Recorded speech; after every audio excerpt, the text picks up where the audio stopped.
c'est qu'il y a un règlement obscur qui permet aux marqueurs officiels, de façon discrétionnaire, de donner la victoire à un autre lanceur s'il juge qu'il n'a pas assez bien lancé. Il y a quelqu'un qui manquait d'attention, j'ai l'impression, quelque part. Là. Ben, écoute, Alain, moi, si tu m'ouvres la porte de dire que le marqueur officiel, il y a un petit pouvoir discrétionnaire sur certaines décisions, là, je pourrais aller dire que... Au jeu!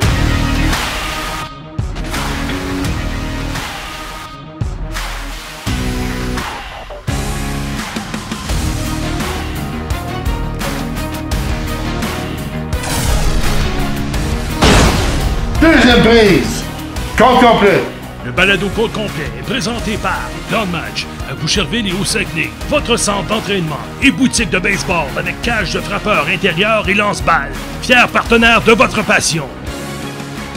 Voici vos animateurs, Alain Huseau et Mark Griffin. Bienvenue à Compte complet, on est au milieu du mois d'avril, Alain Huseau en compagnie de Mark Griffin. À l'horaire, dans notre balado, cette semaine au programme, nous allons vous parler des Blue Jays de Toronto. Il y a quelques trucs qu'on a notés, et je pense qu'un peu tout le monde a noté aussi les problèmes avec des courants en position de marqueur. On va gratter un petit peu. On va parler également de ce qui se passe avec les Braves d'Atlanta. C'est pas un bon début de saison, ça, on le sait. Par contre, à l'interne, il y a peut-être des frictions là, qu'on a vu apparaître. Ça, il en sera question. Chez les Yankees, ça va bien. Josh Chisholm, suspendu, c'est un joueur qui se moule bien à la culture des Yankees de New York, qui est un peu plus corporatiste, on pourra en parler un petit peu. La rapidité, est-ce que c'est un art qui s'est perdu au fil du temps? Peut-être pas pour les Rays, avec le rappel de Chandler Simpson. Puis on va parler aussi du congédiement de Hensley Mullins des Rockies du Colorado. Et la dynamique qui devrait s'opérer à l'intérieur d'une équipe, ça semble pas être si clair que ça au sein de quelques organisations. Marc, on va commencer avec les Blue Jays. Juste avant, un petit mot sur un entretien qu'on va vous présenter au cours de la semaine, qui a déjà été réalisé, qu'on est en cours de montage avec notre collègue Alex Agostino, que Marc a réalisé. Nous invitons fortement à écouter ou regarder cet entretien jeudi en fin de journée. Il sera disponible. Marc, les Blue Jays de Toronto, on joue au-dessus de 500, même si c'est pas parfait encore. On aurait pu balayer les Mariners de Seattle. C'est pas compliqué, là, si on avait eu le moindrement un peu plus d'opportunisme. Samedi, si George Springer réussit un coup sûr, un simple, on gagne le match. C'est pas compliqué, là. Match qui s'est soldé en prolongation. Puis on a gratté un petit peu, Marc. Écoute, il y a quoi? Il y a 3 semaines de jouer. La bonne nouvelle, c'est que c'est pas les occasions qui manquent. Non, exact. C'est l'équipe qui a eu le plus d'occasions avec des coureurs en position de marquer depuis le début de la saison. Mm-hmm. J'ai l'impression que la cassette, on remet la cassette, Alain, c'était le même problème chez les Jays au cours des 2 dernières années, sauf qu'en plus, cette année, on est avant-dernier. Donc, 29e pour les coups de circuit. Là, je parle total. Là, je parle pas de coureurs en position de marquer, rien de ça, là, mais en termes de puissance, Alain, on ne prend pas de coups de circuit. C'est correct, ça peut arriver, mois d'avril plus tranquille, mais si tu ne frappes pas beaucoup de coups de circuit, là, il faut que tu profites des coureurs en position de marquer. Il faut que tu frappes des simples, comme tu as dit, là, dans le cas de Springer. Mm-hmm. Et là, les deux, ça ne se produit pas.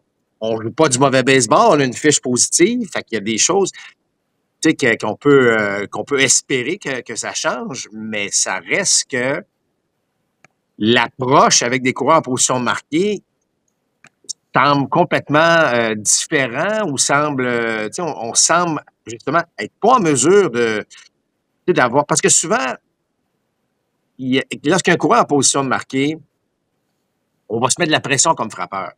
Alors que s'il n'y a personne sur les buts, il y a un petit peu moins de pression parce que, bon, c'est moins du baseball de situation, si tu veux. Alors qu'il y a des coureurs sur les buts, ben j'imagine que là, on s'en met davantage chez les frappeurs des Jays et on n'a pas de bonne présence au bâton. Bon, ça, évidemment, c'est connu de tous là, dans le domaine du baseball, mais c'est que de voir l'équipe au complet, il faut trouver une manière de s'en sortir. Puis la seule manière, c'est d'avoir, selon moi, pas la seule, il doit même en avoir plusieurs, là, mais une manière intéressante, c'est d'avoir une approche un peu plus différente parce que on n'en frappe pas de circuit, puis on a l'impression qu'on en cherche toujours, alors que là, on sort de notre façon de faire. C'est la même chose avec les coureurs en position de marquer. Il faut que il lance, quelle est la situation, je vais essayer de frapper une balle au champ opposé, ça revient souvent à la base, ça revient. Mais c'est parce que c'est collé à l'équipe depuis une couple d'années, Alain, ce problème-là. Oui. Marc, il y a deux choses que enfin, il y en a plusieurs là, que je pourrais souligner. Certains disent les bons frappeurs, comme Guerrero, c'est clair qu'on l'évite présentement. Il y a un seul coup de circuit, vous allez me dire, sauf qu'il frappe la balle d'aplomb et ça va venir. C'est juste quand tu vas avoir son angle de propulsion, là, ça va venir. C'est pas une inquiétude. Santander inquiète un peu plus. Là, c'est cette fameuse approche-là, Marc. Et là, il y a plusieurs choses qui me trottent dans la tête. Il y en a une, Ted Williams, on lui disait, tu aurais produit plus de points si tu avais changé ton approche. Williams était peut-être le frappeur le plus sélectif de l'histoire du baseball. Bon. Et on disait, oui, mais tu es trop sélectif. Puis Ted Williams disait, il n'est pas question que je m'élance sur des tirs qui ne sont pas à mon goût. Et Moneyball, c'était ça. Moneyball disait, approchez chacune des présences au bâton comme si vous étiez le premier frappeur.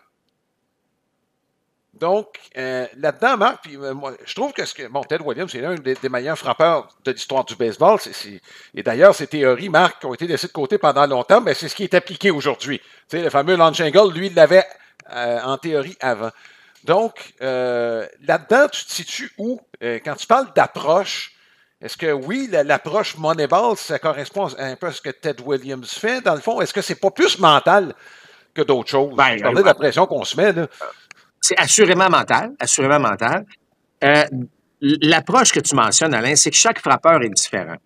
Dans le sens que, prends un Larry Walker là, pour parler à un ancien. Larry Walker avait sa part de but sur balle, Alain, mais c'était un frappeur très agressif.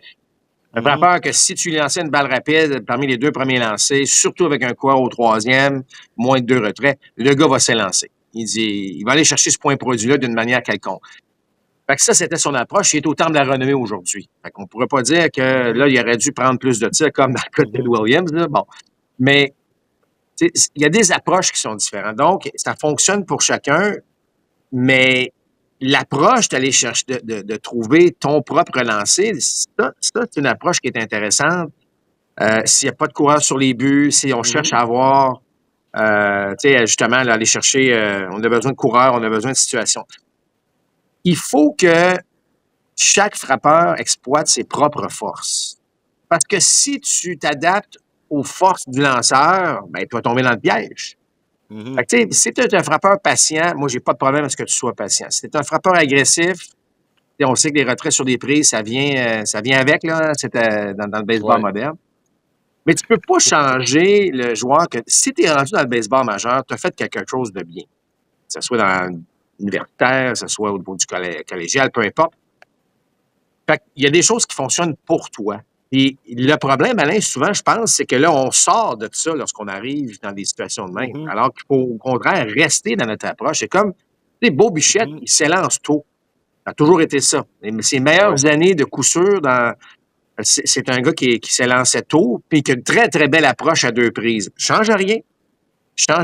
C'est là, moi, je pense, c'est pas une mauvaise approche de dire applique chaque présence comme si c'était le premier frappeur. Parce que ça veut dire que tu vas attendre ton lancer. Mais le problème, c'est que si tu es un coureur, par exemple, au troisième, puis tu as besoin de le faire rentrer, tu ne veux pas tomber 0 et 2, là. Là, c'est là que tu vas frapper le petit roulant, puis l'avant-champ joue rapproché. Donc, chaque situation est différente. Il faut avoir un plan dans chacune des situations, mais il ne faut pas changer son propre style. Je ne viendrai pas un frappeur de puissance demain matin juste parce que là, j'ai un coureur en position de marquer. Mon élan devient plus long. Bon, tout ça pour dire que c'est pas intéressant. Puis, la solution n'est pas si simple, Alain, parce que les Blue Jays l'appliqueraient si c'était si simple que ça, la solution. Là. Oui. Alors, c'est ça. Larry Parrish me racontait, moi, puis là, je remonte encore quelques années, il a évolué 3 ans avec Tony Perez. Qui était réputé pour être un des meilleurs producteurs de points de son époque, une dizaine d'années de suite avec 90 points produits et plus. C'est pratique quand tu as Joe Morgan et Pete Rose en avant de toi, tu vas me dire, mais il est ça quand même produit. Donc, il a pris les restants de Johnny Bench pendant une bonne partie de sa carrière. Tony Perez disait à Larry Parrish, parce que Parrish, avec un gars au troisième, cherchait constamment le ballon sacrifice et ça donnait, c'était des chandelles à l'avant-champ. Fait qu'il c'est adressé à Tony Perez. Puis Perez, il a dit, Regarde, cherche à frapper la balle d'aplomb aux chansons. Exact. Il dit, frappe la balle d'aplomb, choisis-toi un tir à ton goût, puis quand tu vas l'avoir, vise le chanson. Et dans le fond, ce que Perez disait, c'est que ça ne devrait pas être l'approche en tout temps. Là. Ben, c'est l'approche en tout temps, honnêtement. Il faut faire attention quand on dit vise la chansante. Okay? Ça ne veut pas dire qu'il faut que je guide la balle vers la chansante. C'est pas ça que ça veut dire. La chansante, ça veut dire quoi? Ça veut dire laisse entrer la balle dans la zone de contact. Parce que mon élan, puis on a vu dans la dernière série mondiale, rappelle-toi les exercices au bâton de Freddie Freeman, c'était qu'on s'en va, le bâton, là, on appelle ça un élan court et long, Alain, là, c'est la traduction de short-long. Donc, on est court à la balle, mais longtemps dans la zone de contact vers le centre. Fait que mon bâton, là, je triche pas. Autrement dit, je tourne pas pour tirer la balle ou je suis pas complètement en retard pour que la balle soit hors ligne, par exemple, un frappeur gaucher du côté du troisième. Il faut que c'est mon point de contact. Lorsqu'on dit frappe la balle vers le champ centre, c'est que c'est mon point de contact, mais toute mon énergie s'en va vers le centre. Alors, ça, c'est la meilleure approche. Mais c'est la meilleure approche pour tout frappeur. Alors, et là tu intègres le style du gars, tu intègres sa façon, son approche au niveau d'agressivité ou de patience ou de tout ça. Quand un joueur tombe dans une profonde léthargie, c'est exactement ce qu'on va lui dire. Et frappe la balle au centre ou frappe la balle au champ opposé. C'est-à-dire, un frappeur gaucher va frapper par-dessus l'arrêt court, puis un frappeur droitier va frapper par-dessus le deuxième but. Ça, c'est la meilleure façon pour avoir laissé la balle entrer un petit peu plus, puis voir cette balle-là, puis essayer de la frapper vers le centre. Quand tu frappes vers le centre, Alain, je sais qu'avec les nouvelles défenses, tu as l'arrêt court qui joue pratiquement derrière le deuxième but, là, mais ça t'ouvre le terrain. Ouais. Rappelle-toi, lorsqu'on n'avait pas de règles des défenses adaptées, ben, tout le monde se mettait du côté droit, puis alors là, ben, on se fermait le terrain. On frappait jamais la balle du côté gauche. Fait que là, on prenait seulement 2/3 du terrain. Fait que c'était facile de la défense de s'adapter à ce moment-là. Ben, il n'y a pas de solution parfaite. Il y a des pistes de solutions pour l'appliquer. Et ça, Alain, il faut le faire en équipe, il faut le faire en groupe, il faut se parler, il faut trouver une solution. C'est comme si tu ne marques pas un but en avantage numérique pendant 50 possibilités. À un moment donné, il va falloir se parler et trouver des nouvelles façons de faire. C'est un peu ça que les Blue Jays doivent se regarder dans le miroir parce que pas de circuit, pas une bonne moyenne avec des coureurs en position de marquer, puis beaucoup de retraits sur des prises. Écoute, il y a 59 retraits sur des prises dans les 200 quelques présences avec coureurs en position de marquer. On ne met même pas la balle en jeu. Oui, c'est énorme. Ouais. Marc, compte tenu du manque de puissance auquel on assiste, il y a un nom qui est soulevé, Addison Barger, qui a été rappelé. Il a l'air d'un joueur de balle, on va dire les vraies choses. Là. Les 2 derniers camps d'entraînement, Marc, c'est des MPP au-dessus de 1000. Pas seulement cette année, l'année passée, c'était la même chose. Il est rendu à 25 ans. Est-ce qu'il est temps qu'on lui donne l'opportunité de jouer régulièrement compte tenu des ennuis actuels? Manque de puissance, c'est probablement celui qui est capable de t'en donner le plus. C'est vrai que c'est tentant de faire jouer Alan Roden présentement. Lui aussi, peut-être même comme premier frappeur, comme tu me mentionnais, je pense qu'il y a le profil. Mais dans le cas de Barger, on fait quoi? Parce qu'il y a une décision à un moment donné qu'il va falloir être prise. Il est rendu à l'âge où, regarde, donne-lui sa chance ou fait d'autres choses avec lui, là. Oui, mais et en passant, je pense qu'on a pu apprécier son bras canon, là. Ton rappel, c'est assez impressionnant, là. Mais, tu sais, comme par exemple, Alain, là, il est 1 en 14. Fait que, faut que tu m'en donnes un petit peu plus, là. T'es 1 en 14, 3 retraits sur des prises, c'est pas désastreux, mais il a frappé un double. Mais moi, j'aurais tendance à dire oui. Je l'aime beaucoup. Là. J'aime son approche. Effectivement, c'est un gars qui frappe des balles d'aplomb. Mais tu sais, dans le baseball majeur, Alain, ça me prend les résultats assez rapidement. Je ne dis pas qu'il faut qu'il en frappe. Il faut qu'il en frappe 10 dans ses 20 premières présences. C'est pas ça que je dis. Il faut que tu me démontres que là, il y a quelque chose avec ça. Parce que je ne peux pas vivre avec 1 en 14 tout le temps. Est-ce que c'est 2 en 28? Est-ce que c'est 3? Bon. Mais là, si on avait un plan, parce que si tu vas le voir puis tu dis, regarde, tu vas jouer, surtout évidemment quand ça va être un droitier qui va être au monticule. Chaque fois qu'il va y avoir un droitier au monticule, là, tu vas avoir le départ pour les 2 prochaines semaines, par exemple. Moi, c'est quelque chose que je ferais si j'étais un gérant. Parce que moi, on m'a déjà fait ça. Tu sais, ça allait pas si bien mes affaires. Puis à un moment donné, il y a un gérant qui était venu me voir, me dit, gars, Marc, arrête de t'en faire, là. C'est toi, t'es le premier frappeur du rôle offensif pour les 2-3 prochaines semaines. Fait que fais-toi-en pas. Puis je suis parti. Je veux dire, mentalement, là, j'arrivais plus au parc craintif, de dire, je joue-tu, je joue pas, puis si je joue, vas-tu bien jouer? Puis non, on te laisse le poste, vas-y, c'est à toi. Alors, tu te détends, ça va mieux, tu appliques évidemment ce que tu as à faire. C'est peut-être une solution dans le cas de Barger. Je sais que c'est facile à dire, puis encore une fois, dans le baseball majeur, il faut gagner. Tu sais, c'est pas une ligue de développement normalement, même si évidemment on se développe, là, mais peut-être que ce serait une piste de solution de dire, hey, regarde, on va te mettre là, au champ droit là, pour les prochains matchs. Là. Fait que peu importe tes 0-4, on continue. Let's go, on le fait. C'est sûr qu'à un moment donné, il y a une certaine limite, là, mais oui, il faut trouver de la puissance. Puis le problème, Alain, d'une équipe, il n'y a pas beaucoup de puissance, c'est que tout le monde va chercher à en faire un petit peu plus. Puis là, au lieu de continuer à avoir des élans rapides à la balle, là, on va avoir des élans qui vont être plus longs. Là, tu parlais des chandelles à l'avant-champ de Larry Parrish tantôt, plus tu vas en voir. Fait que, c'est dur, ces affaires-là, surtout lorsque c'est un problème d'équipe. Oui. C'est sûr qu'à partir du moment où Santander et Guerrero vont la sortir plus souvent, ça va aider l'ensemble de l'équipe. Ça, Aucun doute là-dessus. Oui. C'est le temps de la carte de baseball de la semaine. C'est une présentation de cartes d'Union. Dépôt.ca, c'est votre détaillant de cartes sportives et non sportives avec plus de 60 000 articles en vente sur eBay et une cote parfaite de satisfaction à 100%. On jette notre dévolu sur un ancien des Royaux de Montréal. Ça, c'est peut-être méconnu, Marc. Sparky Anderson, ancien gérant des Reds de Cincinnati et des Tigers de Détroit. Il a gagné la Série mondiale avec les deux équipes. C'est la série Don Ross de 1983. C'est la carte numéro 533. On le montre avec un bâton dans les mains. C'est qu'il a joué une saison dans le baseball majeur, Sparky Anderson. C'était avec les Phillies de Philadelphie comme joueur régulier au deuxième but. Les Phillies n'avaient pas une très, très bonne équipe, juste en passant. Il avait joué avec les Royaux de Montréal en 1956. Et parmi ses coéquipiers, on retrouve un dénommé Dick Williams. Bien oui, Dick Williams, donc Sparky Anderson qui appartenait aux Dodgers de Brooklyn. Il y a beaucoup de gérants, Marc, qui ont suivi, qui viennent de la filière des Dodgers de Brooklyn. On faisait des choses de la bonne façon à ce moment-là. Ça s'est perpétué par la suite. On a été témoin, Marc, dans le cas de Sparky Anderson. Donc, il y a deux cartes de lui comme joueur. Ben, il a joué un an. Donc, 59 et 60. Et Marc, petite devinette, tu sais quel est le vrai prénom de Sparky Anderson? Vas-y. George. Ah oui, c'est vrai. George Anderson, c'est sous ce nom qu'on va retrouver ces deux cartes de baseball de 1959 et 1960. Donc, quant à la série de 1983 dans laquelle on retrouve celle de Sparky Anderson avec les Tigers de Détroit, c'était le troisième ensemble annuel de cartes de baseball qui en regroupe un total de 660. Allez, c'est le moment de parler de notre partenaire principal, le Plan de match. Plan de match, ben, c'est maintenant deux boutiques, une à Boucherville et l'autre à Jonquière. Et c'est le printemps, c'est le début de la belle saison, c'est temps de s'équiper.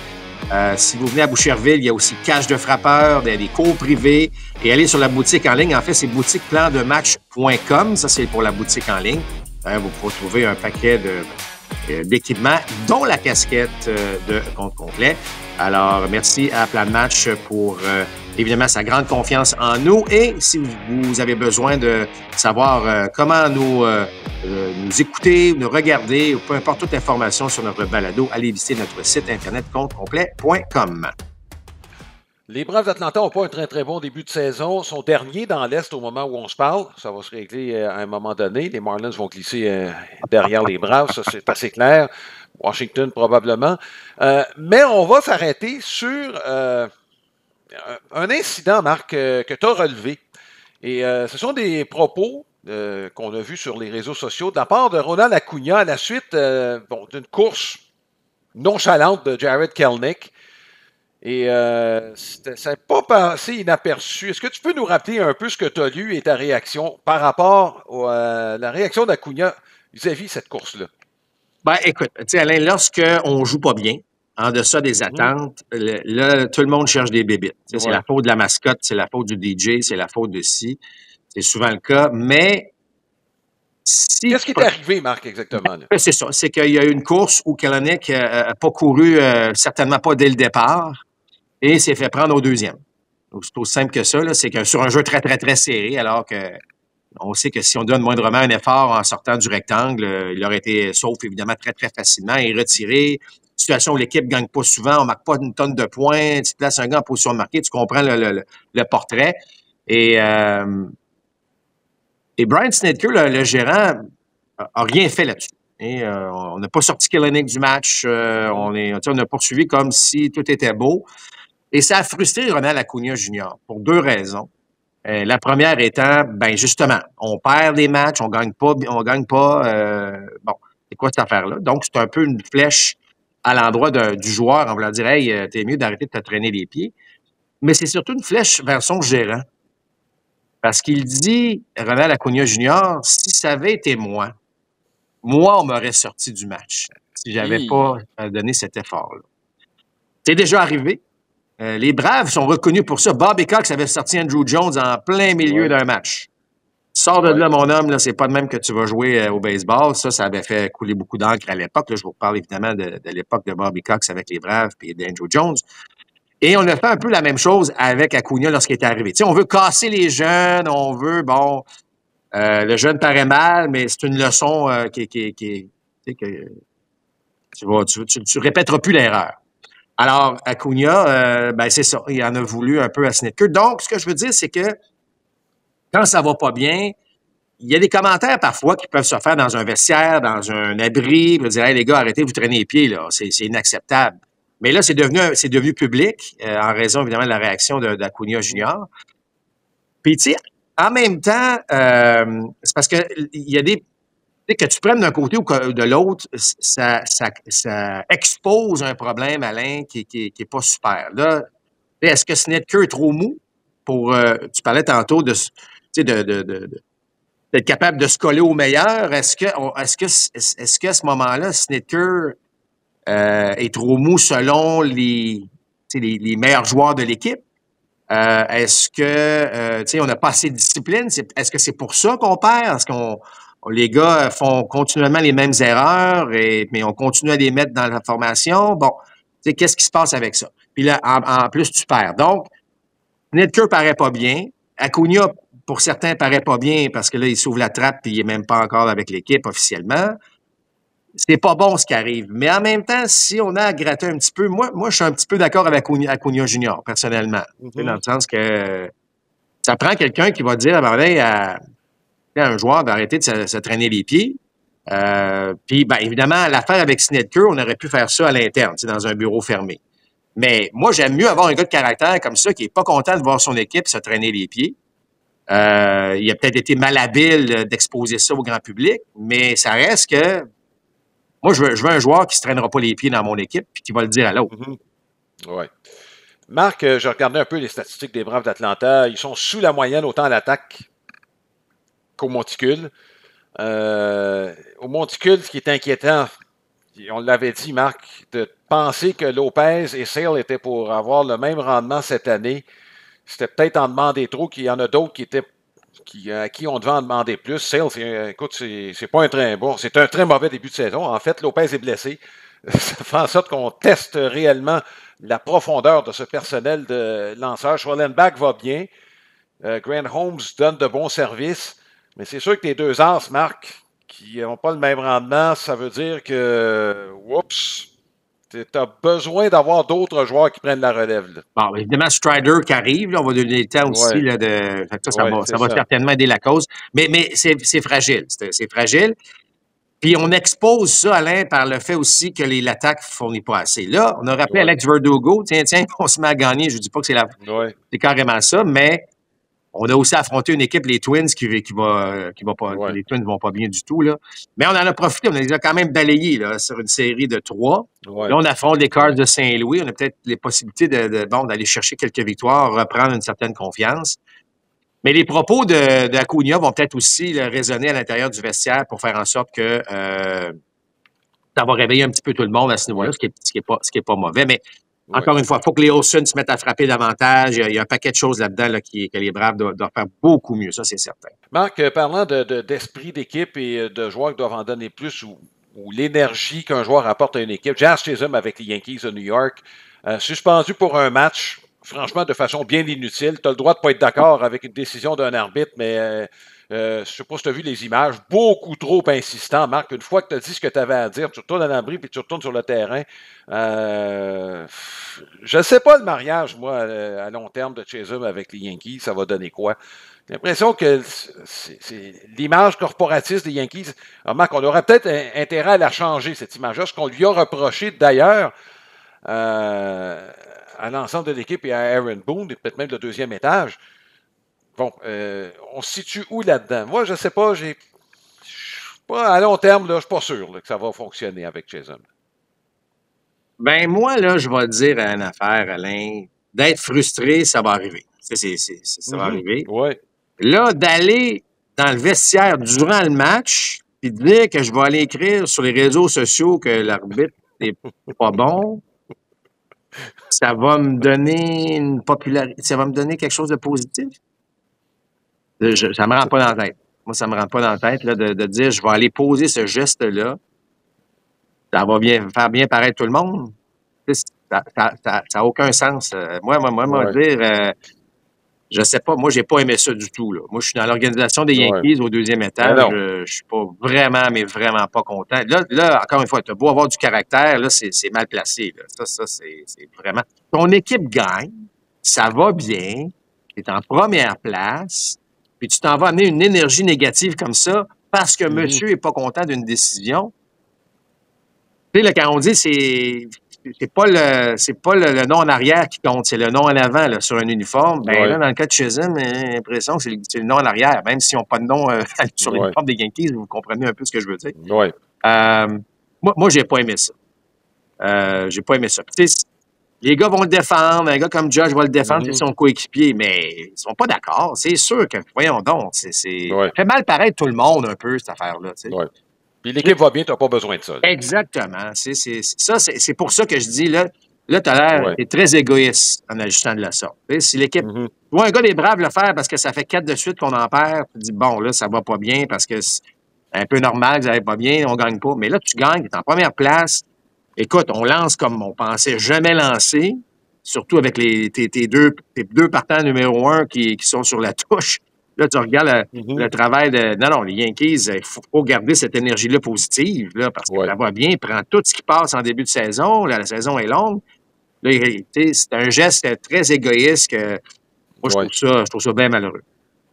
Marc, on va parler de quelque chose que tu aimes bien, la rapidité. Quelle est son importance dans le baseball d'aujourd'hui? Et là, je fais référence aux Rays de Tampa qui viennent de rappeler Chandler Simpson. J'imagine que ses parents étaient des fans de la série Friends.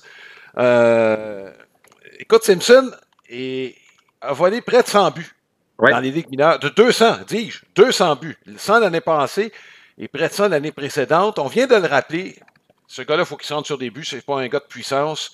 C'est un gars qui vient de la Georgie. Donc, on a voulu ajouter un petit peu de pep à cette attaque. C'est probablement le premier de ce genre-là depuis Billy Hamilton là, qu'on a rappelé. Je pense pas me tromper en disant ça. Il y a peut-être un peu de Lino de Shields, mais de Shields avait été un choix de première ronde. Donc, il y avait un peu plus que, même s'il avait volé 100 buts. Mais dans le genre, là, peut-être Billy Hamilton qui se compare avec lui. Nonobstant sa paire de jambes et le fait qu'il soit bien rapide, il faut qu'il se rende sur les buts, Marc. S'il ne se rendra pas sur les buts, il n'aura pas sa place. Il n'a pas volé le premier but. Pas encore, en tout cas.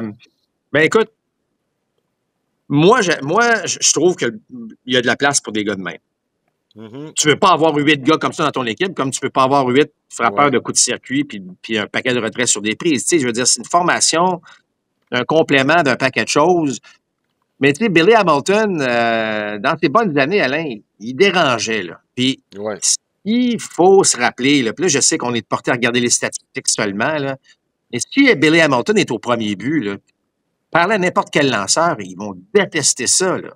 Fait que là, tu es toujours en train de faire une gestion de coureur, puis pendant ce temps-là, tu as un frappeur tu es un bon frappeur au bâton, fait que ta concentration n'est pas à 100% sur le frappeur parce qu'il faut que tu guettes ce qui se passe en arrière avec ta gazelle sur les sentiers. C'est fatigant.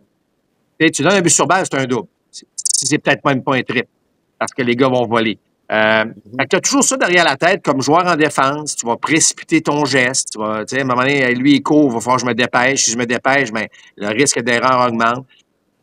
Moi, je trouve que ça en prend de ces gars-là. Est-ce que tu en prends 8 par équipe? Non, mais si tu en as un comme ça, il va déranger. Tu l'as dit, le grand défi, rends-toi au premier but. N'importe quelle manière. Plus sur balle, amorti surprise, qu'on appelle des choppers, là, frappe la balle au sol, court. Moi, on me disait, je me rappelle, les Dodgers à l'époque, frappe la balle au sol du côté gauche. T'es sûr que tu vas être sauve 4 fois sur 10. Fait que, bon, est-ce que c'est quelque chose qu'on peut penser dans son cas? Peut-être, on verra bien. Mais il y a de la place, Alain, pour la vitesse. Même parle juste de la défense. Couvre du terrain, va chercher des balles, part du premier, puis vient marquer sur un long simple. C'est des choses qui vont arriver. Billy Hamilton a déjà marqué du deuxième sur un ballon sacrifice, ou même sur un mauvais lancer. Donc, c'est du spectacle aussi, il ne faut pas l'oublier. Mais moi, j'aime ça, voir ce type de joueur-là de temps en temps arriver. Ça met tout le monde aux aguets. Moi, je pense que ça apporte beaucoup plus que ce que les statistiques tentent de nous faire dire. Ça dérange plus. Ça met tout le monde un peu sur le qui-vive. Ça crée des opportunités, ça crée des erreurs, puis ça devient spectaculaire. Il n'y a rien de négatif là-dedans. La seule chose, c'est qu'effectivement, il faut soit assez bon frappeur pour être capable de se rendre au premier. Rapidement, Marc, 2 petits points et avant la question de la semaine qui est reliée à ce dont on va parler. Vendredi, il y a un match complètement fou entre Arizona et les Cubs de Chicago. Et le marqueur officiel a décidé de faire parler de lui. Pourquoi? Dans ce match-là, ça a fini 13-11. Les Diamondbacks qui ont perdu malgré le 8e manche de 10 points. Ça, tu marques 10 points dans une manche puis tu perds le match. C'est pas arrivé souvent dans l'histoire du baseball. C'est qu'on en a accordé 5 en 7e et 6 autres en 8e manche. Donc, et le match a duré à peine 3 heures. C'est peut-être ça qui... Enfin, la victoire aurait dû aller à Ethan Roberts, mais le marqueur officiel a décrété que c'était à Ryan Pressly qu'allait la victoire, qui aurait dû avoir le sauvetage selon des conventions adoptées et retenues aujourd'hui. C'est qu'il y a un règlement obscur qui permet au marqueur officiel, de façon discrétionnaire, de donner la victoire à un autre lanceur s'il juge qu'il n'a pas assez bien lancé. Moi, je n'ai jamais vu ça. J'ignorais d'ailleurs ce règlement-là, puis Roberts n'a pas été le pire lanceur en passant. C'est ça qui est un peu, je trouve, bizarre dans le raisonnement du marqueur officiel dans cette décision-là. Je ne sais pas, moi, il y a quelqu'un qui manquait d'attention, j'ai l'impression, quelque part, là.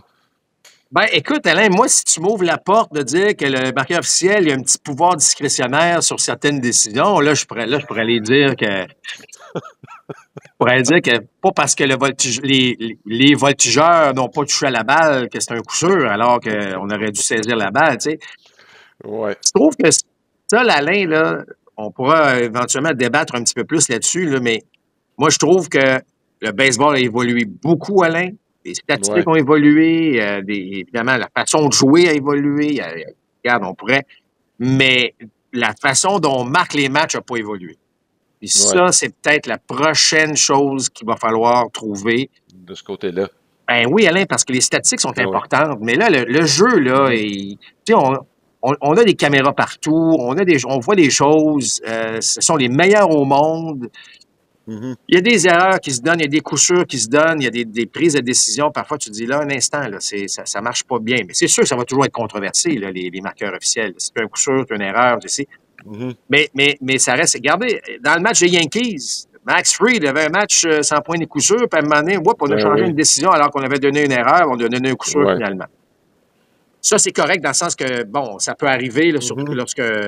Il faut revoir parfois le jeu plusieurs fois, puis c'est des choses qui vont arriver, mais c'est pas nécessairement une science qui est parfaite puis qui est évidente dans ce cas-ci, mais ça fait jaser, effectivement. Dans ce cas-ci, là, je trouve que c'est l'exemple de cette petite clause-là, c'est correct là, de la sortir, mais on a peut-être exagéré un peu là-dessus.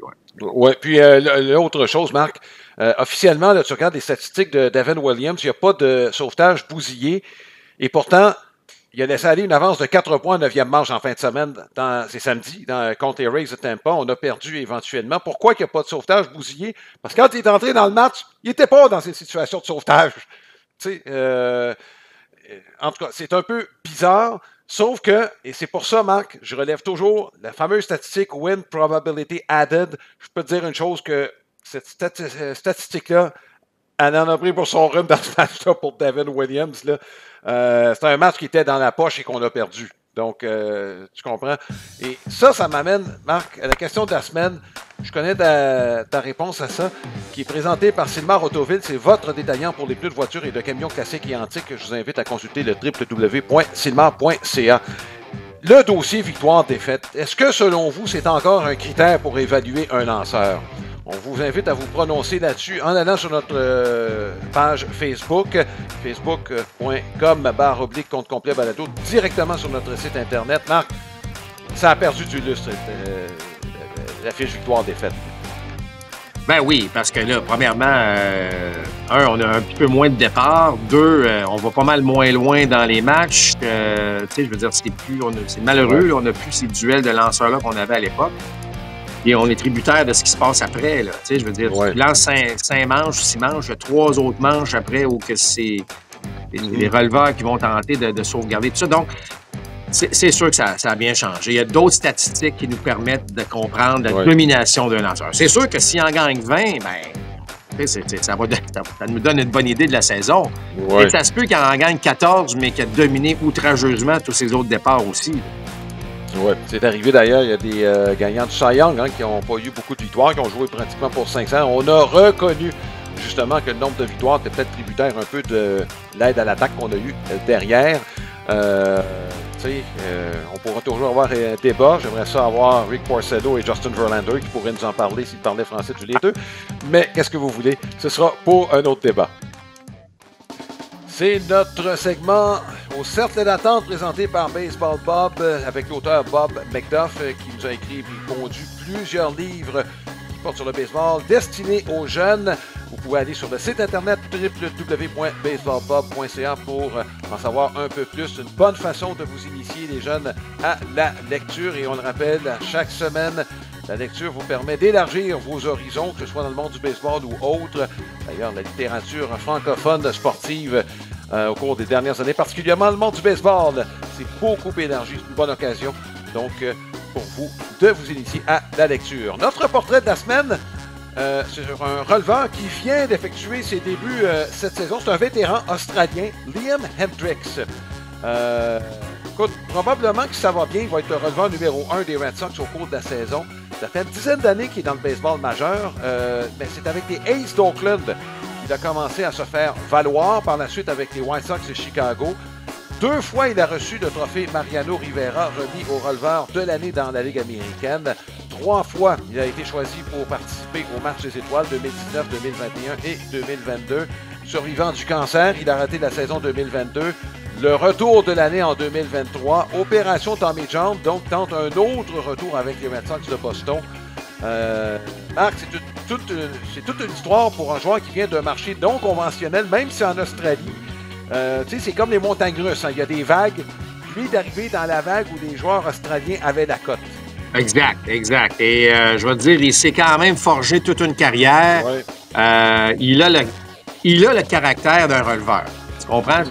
J'aurais pas vu le gars-là comme partant avec toute la façon dont ça aurait été trop d'énergie dépensée pendant les premières manches. Mais donc, c'est forgé une belle carrière à ce niveau-là. Tu as raison, on l'a connu avec les Aces davantage et par la suite, mais c'est...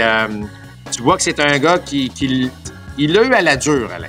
C'est un gars qui a travaillé pour ses succès, puis je suis content de voir qu'il y a encore une équipe qui lui donne la chance de se faire valoir. Lui et Chapman, pour les Red Sox, ils devraient être utilisés en fin de match, là, lorsque Hendriks sera parfaitement rétabli. Il a recommencé, évidemment, à jouer, là, mais belle histoire, vraiment une belle histoire. Les Australiens, moi, j'ai connu Graham Lloyd. Rappelle-toi Graham Lloyd avec les Expos. Je l'avais connu dans les ligues mineures à ce moment-là. Et les Australiens, effectivement, avaient la cote, Alain, absolument. Puis, toujours été des joueurs aussi extrêmement sympathiques, soit dit en passant. Alors, bien content de voir Liam Hendriks encore de retour sur un monticule. Shane Bennett en est un autre Australien qui a joué pour les Expos. Je pense que c'en est un qui a apprécié son séjour à Montréal, Bennett. Peut-être un peu trop, disaient certains à l'époque. Marc, je vais te parler de Hensley Mullins. qui a joué brièvement pour les Expos. À l'époque où il jouait, c'est un gros cogneur de puissance. Son principal fait d'armes, Marc, c'est d'avoir réussi un gros coup sûr lors des Olympiques de 2000 contre Cuba. Les Pays-Bas qui avaient battu Cuba. Personne battait Cuba à ce moment-là, donc les Pays-Bas qui avaient réussi l'exploit. On l'a congédié comme instructeur des frappeurs des Rockies du Colorado. Les Rockies, ça va assez mal, merci. Surtout à l'attaque, il faut bien le mentionner. On regarde des joueurs qui ont été produits par l'organisation. Marc, il n'y en a pas. Tu as Ryan McMahon, qui d'autre a produit au cours des 10 dernières années. Écoute, c'est lamentable. Le réseau de filiales n'a rien produit. On a eu ces 2 belles années où on a réussi à se qualifier pour les séries. C'était en 2017-2018. Et ce sont les lanceurs qui transportaient cette équipe à ce moment-là, avec un Nolan Arenado qui était peut-être le chef de file aussi à l'attaque. On avait ce beau quatuor de lanceurs, en fait. John Gray qui est rendu au Texas. On avait Senzatella, Marquez, Freeland qui est un gars de la place. Bref, moi, où je veux t'entendre, Marc, c'est ce que je trouve incompréhensible, c'est que tu es rendu à la fin, au milieu du mois d'avril, tu as Hensley Mullins, mais Hensley Mullins ne peut pas travailler en silo. Ça ne se peut pas dans le baseball de 2025 qu'un instructeur travaille tout seul, tu sais, et ne se plie pas à une philosophie qui est établie de haut en bas dans une organisation. Si ce n'est pas le cas, ça en dit plus sur l'organisation des Rockies. Bien, en fait, je vais commencer ainsi, effectivement. Moi, tu as parlé du réseau de filiales, tu as parlé du succès au repêchage. Ça commence par là, une organisation, Alain. Ouais. Puis là, on a de la difficulté. Là, il va falloir s'entourer de gens un petit peu plus compétents, selon moi, là, ou travailler mieux en équipe. Parce que, je veux dire, il n'y a rien qui se passe. Là. Il y a quelques bons joueurs ici et là, absolument, mais on n'est pas capable de mettre ça ensemble actuellement là, du côté des Rockies. En passant, on a remplacé Mullins par Clint Hurdle. Ben oui.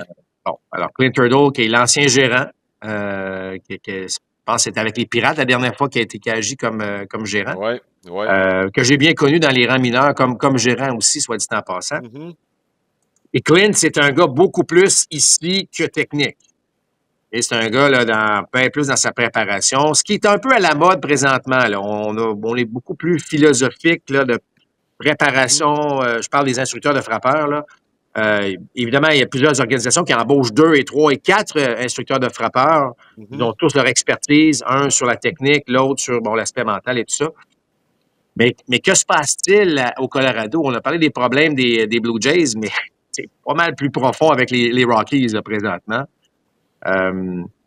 Écoute, Alain, c'est pour ça que tu as 30 organisations, puis tu as 30 organisations qui agissent de façon différente. Et là, ça ne fonctionne pas avec les Rockies. Et, moi, là, il y a des philosophies d'organisation. Tu as parlé de travailler en silo, mais oui, il y a des approches, une manière de faire. C'est sûr que techniquement, tu ne peux pas dire à tout le monde va frapper comme ça, là, mais il y a des approches qui peuvent être établies de bas en haut de l'organisation pour que tout le monde arrive et qu'on connaisse un peu le style de l'organisation. Chez les Rockies, on n'a rien trouvé. Il n'y a pas de ligne directive. Je m'imagine un jeune qui arrive là, du 2A ou du 3A, qui arrive dans le baseball majeur, puis comment on fonctionne ici. Ça ne doit pas être évident. Puis c'est sûr que ça fait partie des raisons, Alain, des problèmes de l'organisation. Tu sais, je fais souvent des blagues là, sur le course field. Tu regardes présentement ce qui se passe avec les Rockies. Il y a une équipe pire que les Blue Jays en termes de puissance, Alain. Ça ne devrait pas être les Rockies. Bon, alors je ne sais pas comment on peut régler ça. C'est pas une personne qui va changer ça, assurément. C'est l'ensemble de l'organisation qui faudrait se regarder dans le miroir pour dire qu'il faut faire les choses différentes. Il y a quand même un certain talent dans cette équipe-là, là, je veux dire, mais on marque à peu près pas de points. On a une série où on a marqué aucun point face aux Padres. Série de 3, les 3 jeux blancs. Ça n'arrive pas dans le baseball moderne, Alain, aujourd'hui, ces affaires-là. Alors, la même organisation qui a signé Chris Bryant. D'ailleurs, Chris Bryant a des gros problèmes de santé actuellement. Là, on va penser pour lui, mais ça reste que ça part d'en haut, Alain. Je le dis souvent. Ça joue comme c'est mené. peut-être pas mené de la bonne façon. On n'a pas cet esprit de gagnant lorsqu'on arrive dans l'organisation des Rockies actuellement. Ouais. Ça prend un changement assez drastique, selon moi. Là. Écoute, Mullins a payé le prix. C'est juste que je trouve quand même bizarre que ce soit un membre de l'organisation qui, théoriquement, suit les commandes de celui qui est responsable de la formation.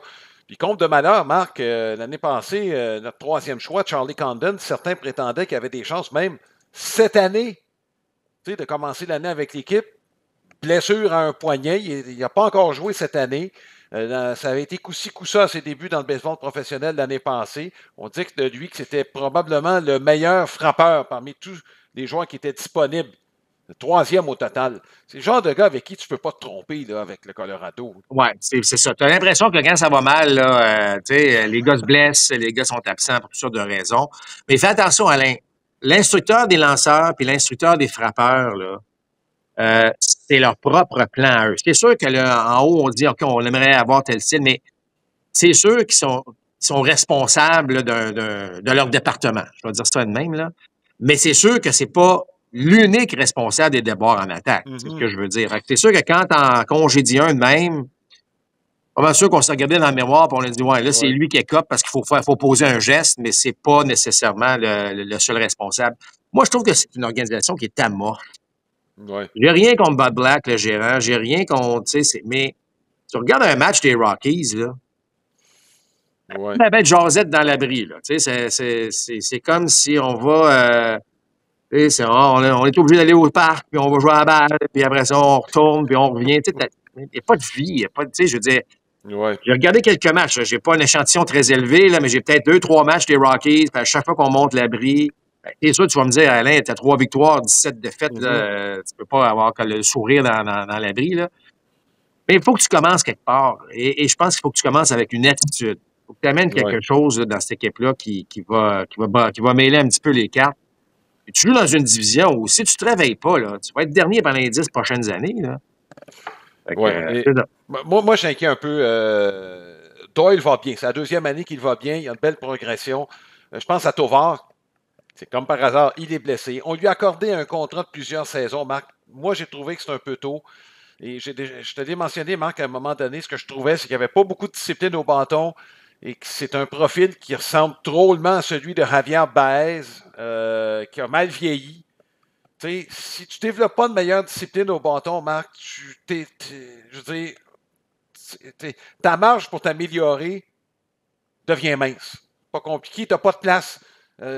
Si tu continues à t'élancer sur n'importe quoi puis tu ne reçois pas de but sur balle, regarde, à moins de frapper pour 330, puis c'est pas le profil d'Ézéchiel Tobar. Et aussi bon soit-il en défense, c'est un aspect sur lequel il faut travailler. Puis Marc, je sais que c'est pas facile comme frappeur de changer une approche. Tu l'as dit tantôt, t'es comme ça, c'est comme ça, il ne faut pas que tu changes. Mais aujourd'hui, dans le baseball d'aujourd'hui, Marc, tu peux pas avoir le fameux terme, les free swingers là, sont de moins en moins populaires. Puis on le sait parce que le rendement, maintenant, on le sait, la présence sur les buts, c'est la statistique la plus importante. Puis si t'as pas ça, regarde. Oui, mais tu sais, Alain, tu as raison de mentionner que, en fait, il faut faire attention parce que d'ajouter de la discipline, c'est pas de transformer ton élan ou ta façon de penser.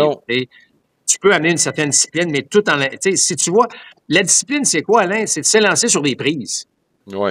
Fait que je t'empêche pas de t'élancer avec vigueur ou avec, tu sais, comme la façon dont tu veux t'élancer, mais essaie de t'élancer sur plus de prises. Tu sais, il faut que ton choix soit... Alors, inévitablement, si tu te lances sur plus de prises ou tu te lances sur moins de balles, ton taux de contact va s'améliorer, puis là, tu vas pouvoir continuer à avoir... Bon. Puis, dans ce cas-ci, tu fais bien de mentionner, on en a des exemples, dont Avi Baez, puis il y en a d'autres qu'on pourrait nommer, de dire, regarde, ces gars-là, les lanceurs sont tellement bons, on a tellement d'informations sur toi aujourd'hui, que tu n'auras pas le choix de t'améliorer en termes de discipline. Il faut que les frappeurs en soient conscients. Et si c'est le cas, il va pouvoir trouver une certaine discipline. Est-ce qu'il va venir un gars qui ne sera jamais retiré sur des prises? Absolument pas. Mais tu coupes, là, 20 de tes retraits sur des prises, remplace-les par des buts sur balle ou un taux de contact. Ça va faire une énorme différence. Puis, tu sais, je le dis souvent, la différence, Alain, entre un frappeur de 250 puis de 300, c'est un coup sûr de plus par semaine.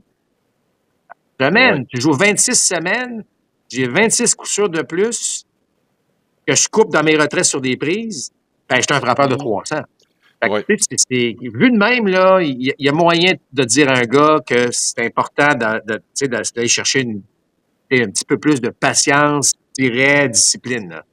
Je vais te nommer 2 joueurs, Marc, qui n'ont pas été capables de s'ajuster, qui ont eu des débuts de carrière prometteurs, mais que ça a périclité rapidement en raison, justement, de ce manque d'ajustement. Jeff Francoeur et Rocco Baldelli. Ah oui, c'est vrai. C'est 2 gars qui, tu regardes le nombre de buts sur banc en début de carrière qui était peu élevé. On avait de la puissance, on produisait des points, mais à un moment donné, Marc, à moins d'avoir tout contact, puis celui que j'ai en tête, c'est Vlad Guerrero, là. Vlad Guerrero, le père. Mais c'est un cas à part, celui-là. Mais tu sais, le but sur balle est important. Là, je t'enlèverai jamais ça. Là. On t'entend bien là-dessus. Là. Mais moi, là, ce que je préfère dans les nouvelles données, c'est ce que je t'ai mentionné. Moi, mes fils sont au collège. Un de mes fils m'a envoyé une donnée. Là. Ils ont tout évalué durant les matchs d'automne. C'est que le nombre de fois que tu te lances sur des prises, puis le nombre de fois que tu te lances sur des balles. Et là, ben écoute, tu regardes, là, puis tu vois que, OK, lui, il est bien. Lui, là, il a un bon œil au bâton.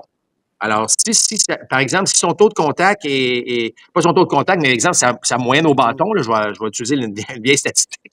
Si sa moyenne au bâton n'est pas élevée, au moins, il s'élance sur des prises. Donc là, c'est un petit peu un aspect, mettons, mécanique qu'on doit changer pour que, parce que son œil au bâton est là. Tandis que tu en as d'autres que tu vois que la moitié de ses élans sur des tirs sont hors de la zone des prises. Alors, clairement, là, lui, il faut travailler un aspect. Donc, tu sais, il y a des données qui sont vraiment le fun à ce niveau-là, qui peuvent vraiment aider un joueur, justement, à se discipliner, d'avoir une meilleure lecture sur ce qui s'en vient, puis de comprendre ce que les lanceurs veulent faire avec lui.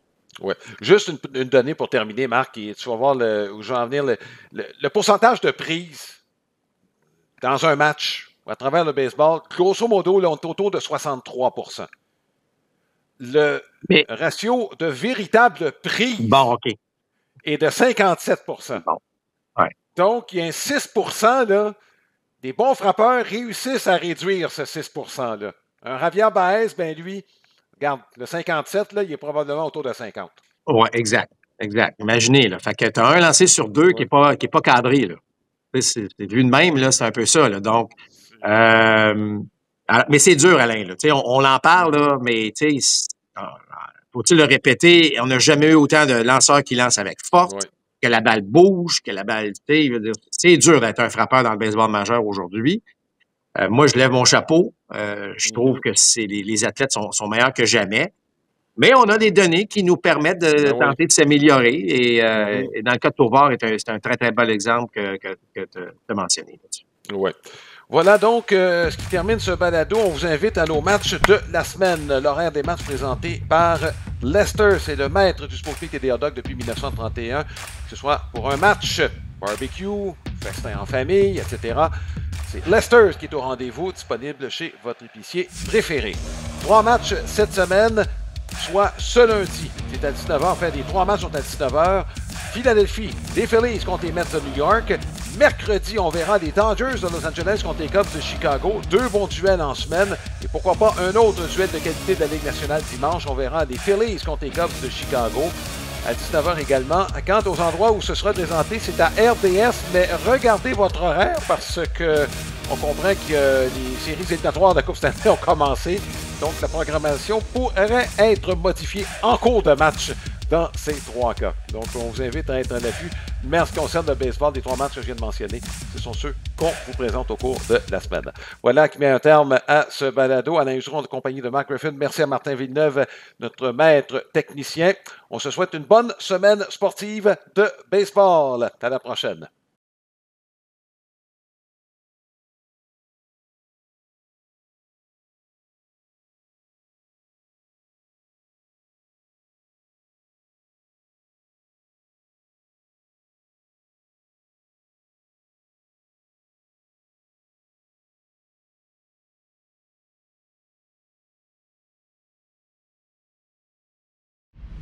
Balado compte complet vous a été présenté par Plan de Match à Boucherville et au Saguenay, fiers partenaires de votre passion.